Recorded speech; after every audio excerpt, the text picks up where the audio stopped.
नमस्कार दोस्तों। Listen today के इस एपिसोड में आपका फिर से स्वागत है। आज हम एक ऐसे शख्स से मिलने जा रहे हैं जो सुकरात के वंशजों में से एक है। मैंने उन्हें सुकरात के वंशजों में से एक क्यों कहा? क्योंकि जॉन स्टुअर्ट मिल ने एक बार एक बात कही थी कि संतुष्ट सुअर से असंतुष्ट व्यक्ति होना ज्यादा बेहतर है, और संतुष्ट व्यक्ति से असंतुष्ट सुकरात होना ज्यादा बेहतर है। तो सुकरात उन लोगों में से एक थे जो मानते थे कि ये दुनिया शासक और शासितों में बटी हुई है, और वो हमेशा ही शासितों के पक्ष में खड़े हुए। ऐसे आज भी दुनिया में कुछ लोग हैं जो हमेशा से शासितों के पक्ष में खड़े होते रहे हैं। इमरजेंसी के जब इंदिरा गांधी ने 70 के दशक में इमरजेंसी लगाई थी, तब वो शिक्षक थे, लेकिन उन्होंने तब फैसला किया कि वो लिखेंगे। तब से लेके उस डिक्लेयर्ड इमरजेंसी से लेकर जो आज की इमरजेंसी है, अनडिक्लेयर्ड इमरजेंसी, वो आज भी लिख रहे हैं। और उनको इसके लिए कई उपहार भी दिए गए हैं जो निश्चित रूप से शासकों के विरुद्ध होने पर मिलते हैं। और उनके ऊपर एक देश के सबसे अमीर आदमी ने मुकदमा किया था और 500 करोड़ रुपए का मानहानि का मुकदमा कर दिया था। तो आइए आज उनसे मुलाकात करते हैं। उनका नाम है परंजय गुहा ठाकुरता। नमस्कार परंजय, कैसे हैं आप? मैं ठीक हूँ देवेंद्र पाल जी। सिर्फ इतना ही कहना चाहता हूँ कि मेरा उम्र अभी कुछ हफ्तों के बाद जी। 69 होने वाले हैं। जी।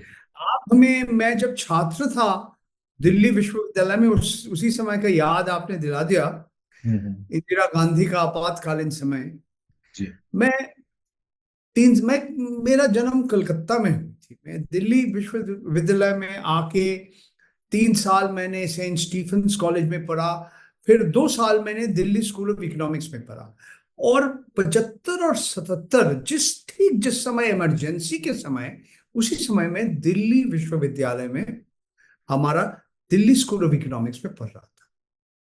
पढ़ने के बाद हमारे सामने रास्ता बहुत थे। हम सरकारी नौकरी ले सकते थे, हम कहीं किसी देश का राष्ट्रदूत बनने के लिए हमारा लक्ष्य हो सकता, Indian foreign service, Indian administrative service, corporate sector के पास भी जा सकता। और आपने जैसे कहा, मैंने सोचा था कि हाँ, मैं टीचर बन जाऊं, मैं शिक्षक बन जाऊं। मतलब मैं इंदिरा गांधी जी और संजय गांधी, इन दोनों के लिए मैं पत्रकार बना। और मैं जून 77 से मेरा करियर शुरू हुई। और आज आप जानते हैं, 47 ईयर्स, सात 47 साल मैं पत्रकारिता कर रहा हूँ। और बीच में मैंने कुछ ऑडियो विजुअल का काम किया, टेलीविजन में काम किया, रेडियो में भी काम किया, वित्त चित्र में भी काम किया। और किताब लिखना, किताब प्रकाश करना, ये सब कुछ मैंने किया। और साथ साथ में कुछ साल मैं म्यूजिक वीडियोस भी बना रहा हूँ। और मेरा मातृभाषा बांग्ला है। हम्म। और मैं अंग्रेजी में बहुत काम किया। और मेरा तीसरी और सबसे कमजोर भाषा जिसमें से आपके साथ वार्तालाप कर रहा हूं, यह है हिंदी भाषा। तो चलते हैं हमारा वार्तालाप, हमारा बातचीत, और आगे बढ़ते हैं। जी। तो परंजय, हमें ये बताएं कि उस इमरजेंसी से इस इमरजेंसी में क्या फर्क आपको दिखाई देता है, बहुत कितना? बहुत फर्क है देवेंद्र जी, बहुत फर्क है। पहला बात है कि 70 का दशक का इमरजेंसी 21 महीना रहा। हम्म। जून 1975, 75 से मार्च 77, 2 महीना पहले ही इंदिरा गांधी, जो उन्होंने कारागार में डाला था, उनका जो विरोध कर रहे थे, पत्रकार थे, वकील थे, राजनीतिक दल का नेता, वो जेल से निकल गए थे। हम्म। इंदिरा गांधी शायद सोचा कि हम चुनाव जीत जाएंगे। और आज भी किसी को मालूम नहीं है उन्होंने क्यों चुनाव का घोषणा किया, मगर उन्होंने घोषणा किया। हम्म। और उन्होंने हार भी गया। ये अलग बात है कि जनवरी 1980 में वापस आ गया था इंदिरा गांधी। हम्म। पिछले 10 साल से हम एक नया तरीका, अघोषित आपातकालीन समय देखते हैं, और ये हमारे माननीय प्रधानमंत्री नरेंद्र मोदी आने के बाद हम देख रहे हैं। एक ही तरह से जो विरोध कर रहे हैं, आप देशद्रोही बन गया, आप राष्ट्रद्रोही बन गया, आप मेरा साथ नहीं है, इसका मतलब आप देश के खिलाफ, भारतवर्ष के खिलाफ है। इसमें नया क्या है? 2 या 3 चीज नया है। पहला बात है कि इंदिरा गांधी भी और नरेंद्र मोदी भी, उनको विरोध कर रहे थे, उनके साथ मतलब टॉलरेंस, सहनशीलता नहीं था, असहनशील था। मगर मोदी जी सिर्फ असहनशील नहीं है, उनके मन में हम बदला लेंगे, आप मेरा साथ नहीं है, एक दिन आपके पास आयकर विभाग, इनकम टैक्स पहुंच जाएंगे, ईडी पहुंच जाएगा, कुछ केस कर देंगे, मानहानि का केस कर देंगे, कुछ भी केस, एक एफआईआर लॉन्च हो जाएगा। तो बदला लेना है, जो हमारे साथ नहीं है बदला लो। और आज भी हम देख रहे हैं, हमारे लोक माध्यम के एक बड़ा हिस्सा, जो रवीश कुमार कहते हैं गोदी मीडिया बनता है, सिर्फ सरकार का गुणगान करते हैं, विरोधी दल के लोग को आलोचना कर रहे हैं। तो बहुत कम हमारे लोक माध्यम के एक छोटा सा हिस्सा रह गया जो कहते हैं कि पत्रकार का काम है जो भी सत्य में है उनसे सवाल कीजिए, कठिन सवाल कीजिए, उनसे जवाब मांगिए। एक और फर्क है, एक नहीं 2 या 3 और फर्क है। एक है कि देखिए, इंदिरा गांधी से आप सवाल कर सकते हैं, अलग बात है कि वो सवाल का अगर जब सवाल पसंद नहीं आएगा आपको एकदम मुंह बंद कर देगा। मगर भारतवर्ष में एक ही प्रधानमंत्री आज तक एक भी प्रेस कॉन्फ्रेंस, मीडिया कॉन्फ्रेंस, जहां कोई भी पत्रकार आके कुछ भी सवाल कर सकते हैं, वो है हमारे मोदी जी। हाँ, उन्होंने चुन के कुछ लोगों को साक्षात्कार कर साक्षात्कार करने का मौका दिया, चुन के। रजत शर्मा जी, अंजना ओम कश्यप जी, अर्नब गोस्वामी, ऐसे कुछ लोगों जो उनसे कठिन सवाल नहीं किया। अक्षय एक कुमार, सवाल आप आम कैसे खाते हैं? तो हमारे प्रसून जोशी से भी पूछा थे, आप रात में कितने कितने घंटे सोते हैं, और अक्षय कुमार जी बोला उन्होंने, उनका जो ड्राइवर है, गाड़ी का चालक, ये सवाल पूछा। जरूर प्रधानमंत्री से पूछिए आम कैसे खाते हैं, काट के खाते हैं, चूस के खाते हैं। तो एकदम हमारे एक एक तरह से पत्रकारिता का काम भूल गया बहुत सारे लोग। तो देखिए, आहिस्ता आहिस्ता कुछ लोगों का रिर फिर उसमें कुछ कमियां मिला था, अभी थोड़ा है वो अभी वो आविष्कार कर रहे हैं कि हमारे पास एक रिर है, क्योंकि 2000 जून 4 तारीख के बाद देखा कि मोदी जी कमजोर हो गए हैं। तो फिर उनका थोड़ा चेहरा, उनका चरित्र, जिस तरह से सवाल करते हैं, जिस तरह से जवाब मांगते हैं, एक थोड़ा बहुत बदलाव आया। फिर भी आप देखिए, जो सत्य में है वो नहीं चाहते। अभिव्यक्ति का स्वतंत्रता हमारे संविधान में आर्टिकल 19(1) है, 19(1) के धारा में फ्रीडम ऑफ एक्सप्रेशन, हर नागरिक का एक मौलिक अधिकार है। मगर साथ साथ 19(2) धारा जो है, जो रीजनेबल रिस्ट्रिक्शंस, जो युक्तिगत जो प्रतिबंधन है, यही तो बात है। कौन कहेगा क्या रीजनेबल है, क्या युक्तिगत है? जो आपको विरोध कर रहे हैं, आपका राजनीतिक दल में कोई है, या आपका इलाका में कोई गुंडा, या आपका थाना का हवलदार, या सबसे इंस्पेक्टर जनरल ऑफ पुलिस साहब, या आपका मैजिस्ट्रेट साहब, या चीफ जस्टिस सबसे उच्च न्यायाधीश, कौन कहेगा क्या युक्तिगत है? तो देखिए, मोदी जी इस तरह से कुछ पत्रकार को चुन के उनको उनका जवाब, उनका सवाल का जवाब दिया, और इन्होंने भी कठिन सवाल नहीं किया। बेरोजगारी के बारे में, नोटबंदी के बारे में, जीएसटी के बारे में, आप देखिए लॉकडाउन के बारे में, ठीक है आपने एक सवाल किया, उसके बाद दोबारा जो पलटा सवाल है जो कहते हैं क्रॉस क्वेश्चनिंग, वो भी नहीं किया।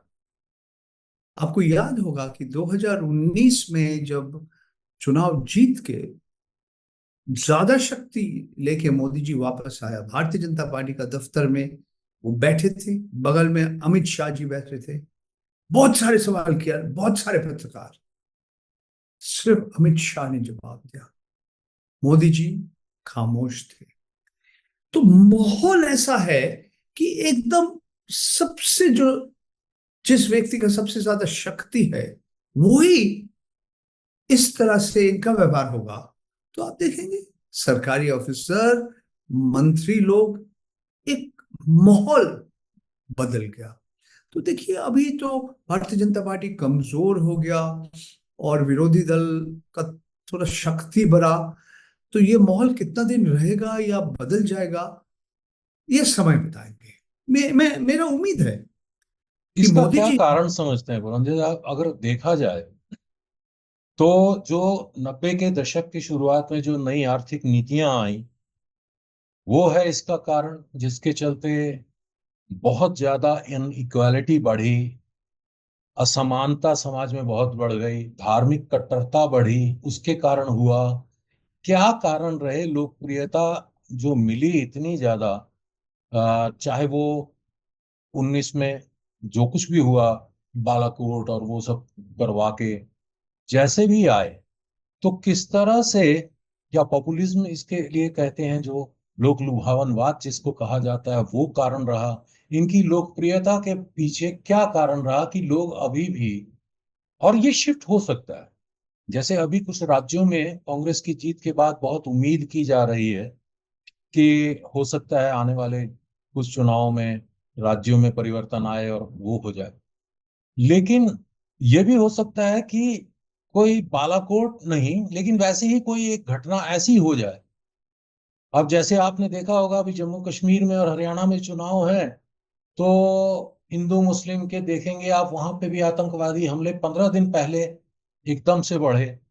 हरियाणा में भी आपने घटनाएं देखी कि एक मुस्लिम मजदूर को पीट पीट के मार दिया गया। तो इस तरह से जो समाज में बंटवारा किया जाता है, उसका वो कारण है कि लोग भी उसके पीछे चले जाते हैं, या क्या कारण रहा? आपको क्या लगता है? या नई आर्थिक नीतियों के चलते जो असमानता आई, इनइक्वालिटी आई, उसके चलते आपको लगता है कि ये हुआ है? देवेंद्र पाल जी, आपने एक सवाल में लगभग 10 सवाल कर किया इस बार।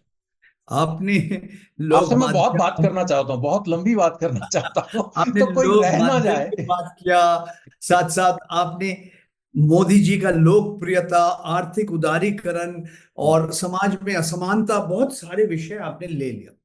तो मैं कोशिश कर रहा हूं एक एक करके आपका सवाल का जवाब देने के लिए। जी। पहला बात है, देखिए ये जो लोगों को लुभावन करना, पॉपुलिज्म, जी। ये नया क्या है? हर राजनेता चाहेंगे कि मेरा लोकप्रियता बढ़ गए, मगर नया ये है कि भारतीय जनता पार्टी, जो आपका 32% वोट मिला था 2014 में, 38 तक पहुंच गया था 2019 में, अब थोड़ा गिर गया, 36 के आसपास है।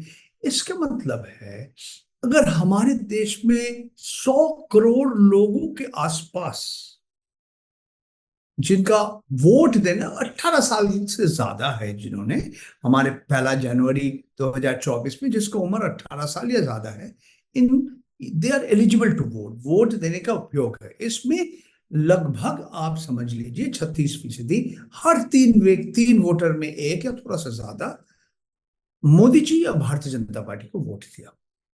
क्यों दिया? इसके पीछे हमें दो तीन कदम पीछे हटना पड़ेगा, और इसमें हम मीडिया का काम भी हम, देखिए मीडिया और गोदी मीडिया को अपने नियंत्रण में लाने, मोदी जी और भारतीय जनता पार्टी और राष्ट्रीय स्वयंसेवक संघ, उनका जो लक्ष्य है, उनका जो एजेंडा है, ये बहुत ही महत्वपूर्ण है। क्या है? इस्लामोफोबिया, हिंदू खतरे में है। ये एक तरह लोगों को, मैं समझता हूं, पूरा अ, गलत सूचना दे के एक तरह से लोगों को भय दिखा के, डरा के इन्होंने क्या कि हिंदू खतरे में है। देखिए, 1821 में पहला जनगणना हुई थी, विश्वविद्यालय क्या नहीं हुआ, मगर हर 10 साल जनगणना हुआ। इस बार क्यों नहीं हुआ? इसका कारण क्या है बताइए? जाति, कास्ट सेंसस तो भूल ही जाइए, मेन सेंसस अभी तक क्यों नहीं? ठीक है, 2021 में महामारी ये कोविड चल रहे थे, अभी 3 साल हो गया, अभी क्यों नहीं आपने किया? आगे थोड़ा बढ़िए, आपने बहुत सारे सवाल किया, मैं कोशिश कर रहा हूं इसको एक साथ मिला के जवाब देने के लिए। आर्थिक उदारीकरण 1991 में, मगर उस समय हमने नहीं देखा कि इस तरह से मीडिया के ऊपर एक नियंत्रण, एक अंकुश लगा। ठीक है, आप कह सकते कि उसी समय से हमारे देश में जो असमानता है, अमीर और गरीब के बीच जो एक दुराई है, ये बढ़ना शुरू किया। मगर ये आपको मानना पड़ेगा कि पिछले 7-8 साल में विश्व में 200 के आसपास देश है, भारतवर्ष में अमीर और गरीब के बीच जो एक दुराई है सबसे ज्यादा है। ये मैं नहीं कह रहा हूं, ये जाने माने अर्थशास्त्री जैसे थॉमस पिकेटी, वो वामपंथी नहीं है, उनके साथ और भी लोग मिलके बहुत बारीकी से इस विषय के ऊपर उन्होंने रिसर्च करके, जांच करके उन्होंने कहा कि आज भारतवर्ष में अमीर और गरीब के बीच जो दुराई है, हमारे देश में जब ब्रिटिश काल, जब ब्रिटिश हमारे देश राज कर रहे थे, ब्रिटिश राज के समय से भी ज्यादा।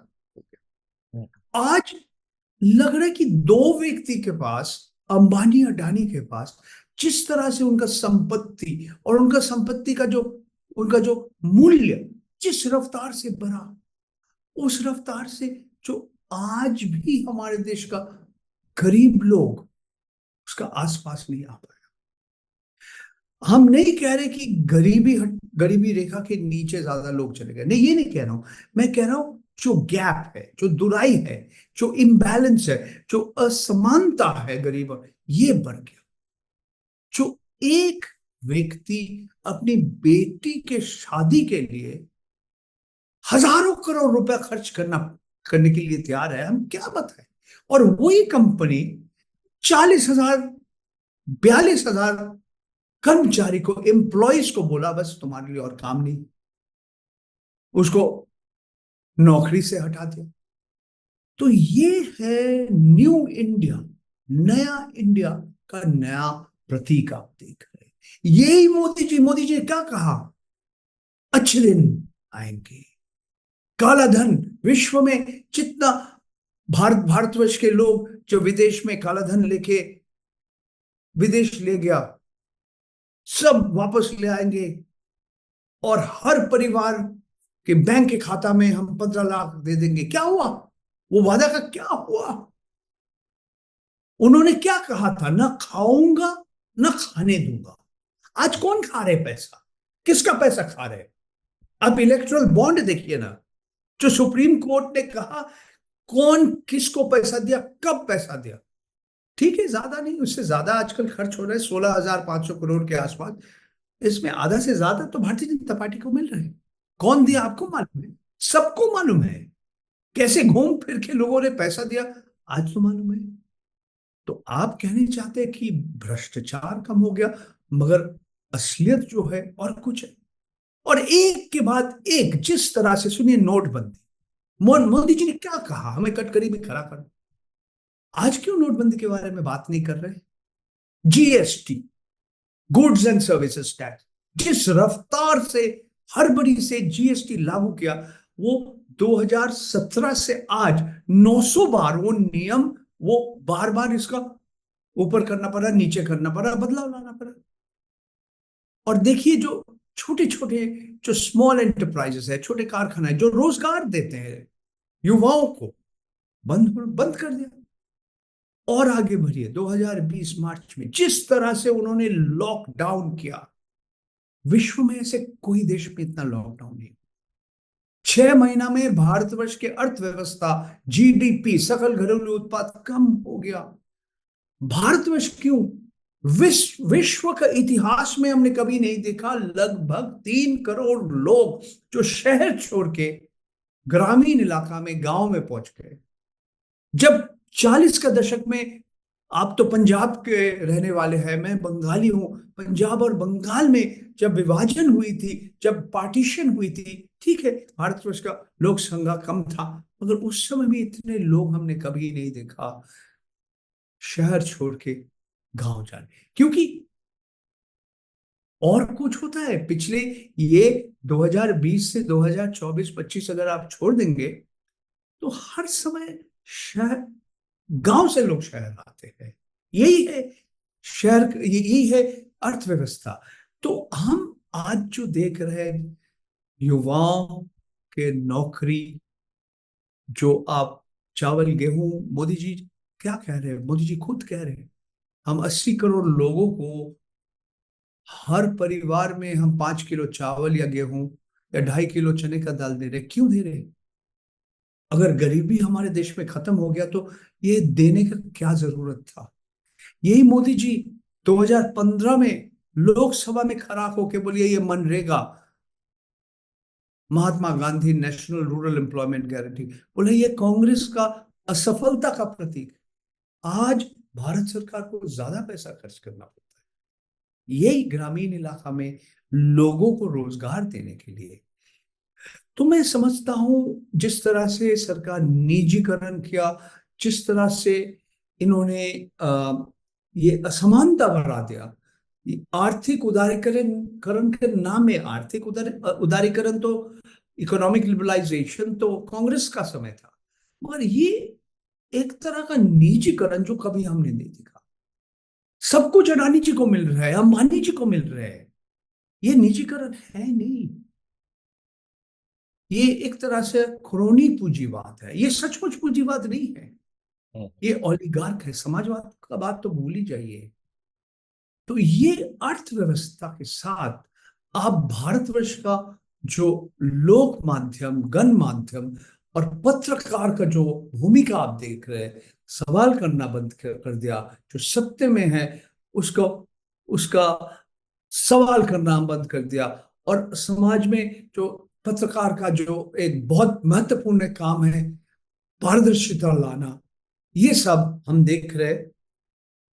मोदी जी के पहले 10 साल में कितना कम हुआ, मगर मैं एकदम अंधकार भविष्य नहीं देख रहा हूं। मोदी जी इस्लामोफोबिया मीडिया का माध्यम से किया, हिंदू खतरे में बोला, राम मंदिर किया, फिर क्या हुआ? अयोध्या में कौन हार गया? भारतीय जनता पार्टी हार गया। उत्तर प्रदेश में देखिए 80 लोकसभा सीट भारतीय जनता पार्टी का 62 था, वो गिर के 33 हो गया। समाजवादी पार्टी का 5 था, वो 66 हो गया। और मोदी जी बनारस, वाराणसी, काशी में जाइए, 2019 में वो उनका जो जो जीत का जो मार्जिन था वो 4,80,000 के आसपास था, वो गिर के तो 1.5 लाख हो गया। तो आप राम के नाम में देश को लूट रहे हैं क्या? और या दो पूंजीपति उनको आप अनुमति दे रहे हैं लूटने के लिए। ये आम आदमी समझते हैं, आम औरत समझते हैं, आम कृषक समझते हैं। कृषक आंदोलन का क्या हो, 1 साल सर्दी के मौसम, पानी गिर रहा है, बारिश के समय, गर्मी के समय, कोरोना के एकदम उस समय, कोरोना का समय जा रहे थे, 700 से ऊपर किसान को एक तरह से कुर्बानी देना पड़ा।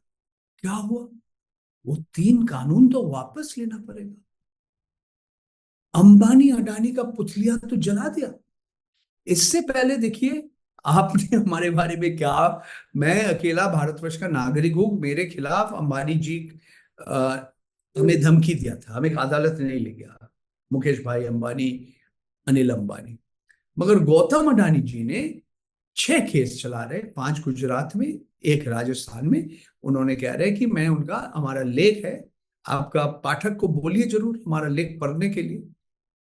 सब सब उसमें मैं कह सकता हूं सत्यमेव जयते। अडानी जी, आपके पास वकील है, आपके पास करोड़ों रुपया है। मेरा बैंक का खाता में कभी मैंने 1 करोड़ रुपया नहीं था। मेरा बीबी और मेरा अकाउंट एक साथ कर लीजिए बैंक का खाता, तब भी 1 करोड़ का आसपास नहीं पहुंचे। आप करोड़पति कौन, आप अरबपति है। अलग बात है कि 25 साल पहले आप किसी को आपका नाम भी नहीं सुना होगा।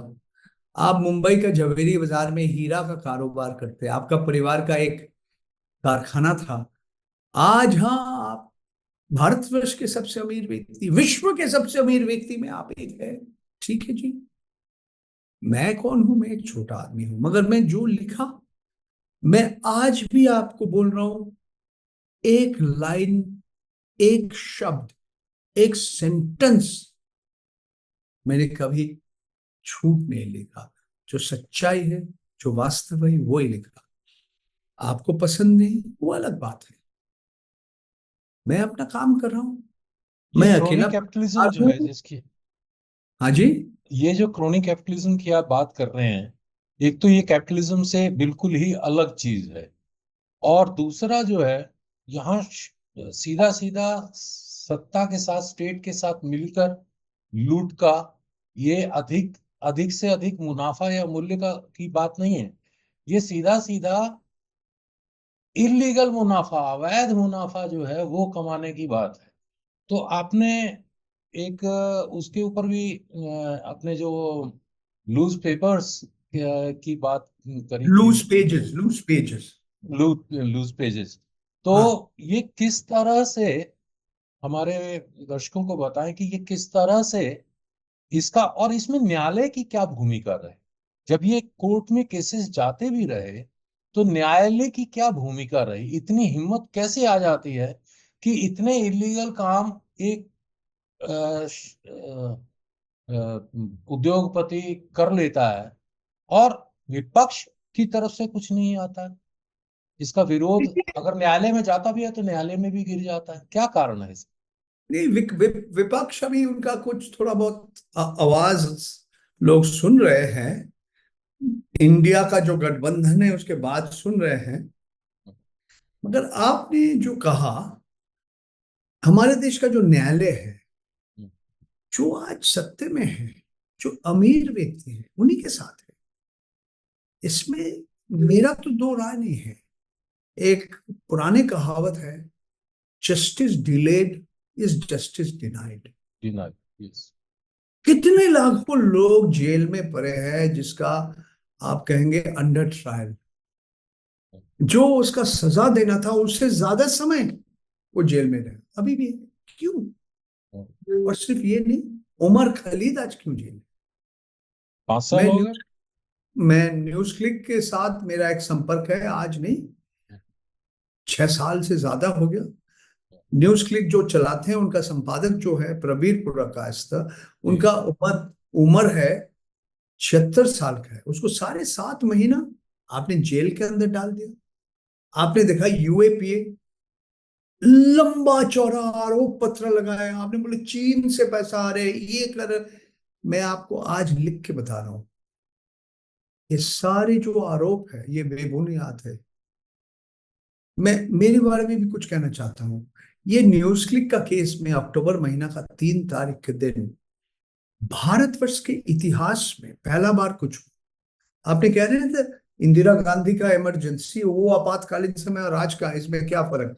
ये पहला बार दिल्ली पुलिस के जो स्पेशल सेल, जिसका काम है आतंकवादी के खिलाफ कार्रवाई करना, लगभग 300 से ज्यादा पुलिस लोगों को, कांस्टेबल, इंस्पेक्टर, मर्द, महिला, सबको आने कहा। रात को 3 बजे, 2:30-3 बजे उनको बोला कि दिल्ली पुलिस के स्पेशल सेल के दफ्तर में आए। सबके पास कागज इन्होंने दे दिया और वो फैल गया। 80 से ज्यादा लोगों का घर सुबह 6:30 बजे पहुंच गया। मेरा घर भी पहुंचा। इंदिरा गांधी के समय बोलते हैं ना, मध्यकाल में, मध्य रात में वो आपका दरवाजा कोई टकरा रहे हैं। ये सुबह मॉर्निंग अलार्म सर्विस हो गया, 6:30 बजे लोग पहुंच गए। मेरे घर में भी पहुंच गया। ये न्यूज क्लिक का केस। और साथ साथ आज भी 300 से ज्यादा लोगों का जो पर्सनल इलेक्ट्रॉनिक डिवाइसेस, किसी का मोबाइल, किसी का लैपटॉप, किसी का पेन ड्राइव, किसी का हार्ड ड्राइव, किसी का पासपोर्ट, किसी का चेकबुक, किसी संपत्ति का कागज, ये सब अभी भी जब्त किया। कुछ कागज वापस दे दिया। ये सब इन्होंने, ये कभी नहीं हुआ। इसका कारण क्या है? आप कह रहे यूएपीए में लंबा चौड़ा आपने आरोप पत्र में लिस्ट बनाया, आप चीन से पैसा लिया, आपने भारतवर्ष का देश का नक्शा बदल बदल रहे हैं। You are tinkering with the national boundaries. आप जो किसान का आंदोलन में आप इनको मदद किया, कश्मीर में आतंकवादी को आपने मदद किया, आर्थिक मदद किया। आप भारत सरकार का जो कोविड का जो कार्यक्रम था उसका आपने आलोचना किया, टिप्पणी किया। आप शाहीन बाग में जो नागरिक संशोधन का जो कानून है इसके विरोध कर रहे थे मुसलमान महिला को, इनको आपने मदद किया। ये लंबा चौड़ा आरोप है। यूएपीए अनलॉफुल एक्टिविटीज प्रिवेंशन है। इसका कारण क्या है? एक कारण है, ऐसा नहीं है कि न्यूज क्लिक बहुत बड़ा एक मीडिया का ऑर्गेनाइजेशन, एक संस्था है, खबरों का संस्था है। बहुत सारी संस्थाओं से छोटा है। लोगों को दिखाना, देखो हम क्या कर सकते हैं। अगर मैं प्रवीण प्रकाश को 7.5 महीना जेल के अंदर डाल सकता हूं, अगर मैं परंजॉय को 12 घंटा दिल्ली पुलिस का दफ्तर ले सकता हूं, और इतने छोटे छोटे बच्चे बच्चे इनका मोबाइल ले लूंगा, इनका लैपटॉप ले लूंगा, इनको जीविका हम छीन लेंगे, क्या कर सकता हूं आप देख लीजिए, सुन लीजिए, सोच लीजिए। ये अंग्रेजी में है बोल रहा चिलिंग इफेक्ट। तो सिर्फ मेरे खिलाफ नहीं, बाकी सबको दिखाना है कि हम पुलिस क्या क्या कर सकते हैं। तो ये माहौल आज, मेरा उम्मीद है कि ये बदल रहे हैं और भी बदलने वाले हैं। आपने हरियाणा का विधानसभा चुनाव के बाद किया, महाराष्ट्र का चुनाव के बाद, महाराष्ट्र का तारीख अभी ठीक नहीं हुआ, हरियाणा का हो रहे 5 तारीख अक्टूबर, जम्मू एंड कश्मीर हो रहा है जो यूनियन टेरिटरी बन गया, झारखंड में भी हो गया। ये 4 राज्य, ये हाँ, 3 राज्य और एक केंद्र शासित क्षेत्र यूनियन टेरिटरी में चुनाव के बाद मेरा लग रहा है मोदी जी और भी कमजोर हो जाएगा। और इसका हम देख रहे हैं, इसका कोई we are seeing already the science, हम देख रहे हैं कि कैसा हो रहा है। ब्रॉडकास्ट बिल आपने बदल रहे थे, आप कह रहे कि रवीश कुमार आप भी ब्रॉडकास्टर बन गया, ध्रुव राठी तुम भी ब्रॉडकास्टर बन, ये वापस ले लिया इन्होंने, या ठंडा बक्सा में डाल दिया। वक्फ बिल आप जेपीसी के पास ले गया। UPSC union public service correction वो वापस ले लिया। इससे पहले जब कंवरिया आ रहे थे बोला कि सब दुकान में लोगों का मालिक का नाम होना चाहिए, ये भी इन्होंने भूल दिया। रामविलास पासवान का बेटा ने विरोध किया, क्या कहते हैं आपका चिराग पासवान, ब्रॉडकास्ट बिल वापस ले लिया। नेशनल फिल्म डेवलपमेंट कॉरपोरेशन था ना, वो एक इजराइल के ऊपर एक चलचित्र का उत्सव कर रहे थे, मगर वो भी आपने वापस ले लिया क्योंकि लोग बोल रहे थे आप फिलिस्तीन, वहां का फिल्म भी दिखाइए ना। और भी देखिए, निर्मला सीतारामन अभी बोल रहे हैं कि हाँ, हम जो कर लगा रहे हैं, आपका बीमा है ना, जो हेल्थ इंश्योरेंस, जो आप स्वास्थ्य का जो बीमा है वो हम दोबारा देखेंगे।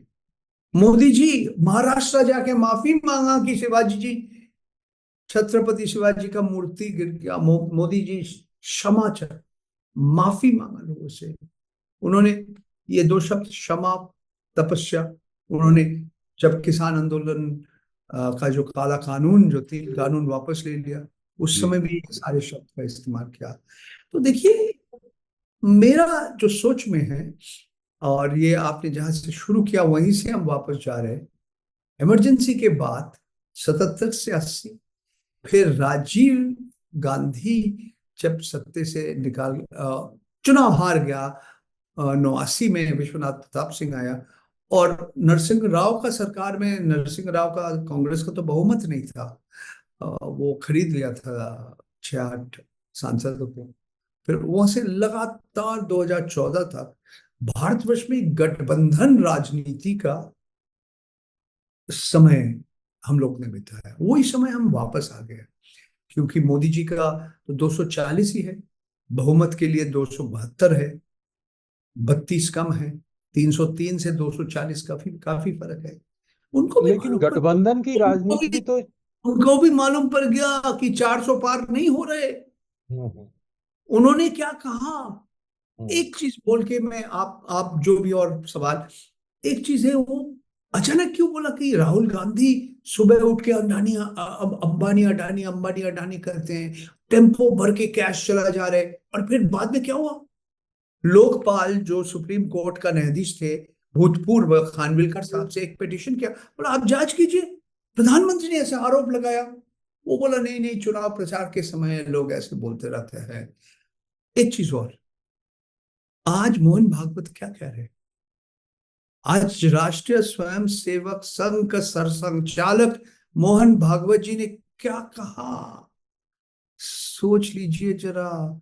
जो व्यक्ति चुनाव के समय रूबिका लियाकत को कहा, मेरा माता जी गुजर जाने के बाद हमें मालूम पड़ा कि मैं बायोलॉजिकल नहीं हूं, परमात्मा ने हमें भेजा था। तो मोहन भागवत जी ने कहा, इंसान का जब अहंकार एक सीमा पहुंच जाते हैं ना, तो अपने आप को समझते हैं भगवान।